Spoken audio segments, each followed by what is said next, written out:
एक बादशाह था जिसके पास बेशुमार खजाने, लश्कर और महल्लात थे। हर सहूलत मैसर थी, मगर फिर भी उसके दिल को सुकून नहीं मिलता था। एक दिन उसने अपने वजीर से पूछा, मेरे पास सब कुछ है, लेकिन दिल बेचैन क्यों रहता है? वजीर ने अदब से जवाब दिया, अय बादशाह सलामत, असल सुकून दौलत या ताकत में नहीं, बल्कि इंसाफ में है। जब आप मजलूम का साथ देंगे, गरीबों की मदद करेंगे और जुल्म को खत्म करेंगे, तभी आपको हकीकी सुकून मिलेगा। ये सुनकर बादशाह ने फैसला किया कि वो अपनी सल्तनत में मकमल इंसाफ कायम करेगा। उसने ऐलान किया कि हर मजलूम बराह रास्त बादशाह के दरबार में आकर अपनी बात कह सकता है।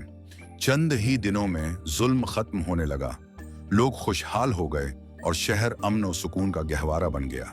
अब बादशाह को भी रातों को चैन की नींद आने लगी। सबक: सच्चा सुकून दौलत या ताकत में नहीं, बल्कि इंसाफ और नेकी में छुपा है।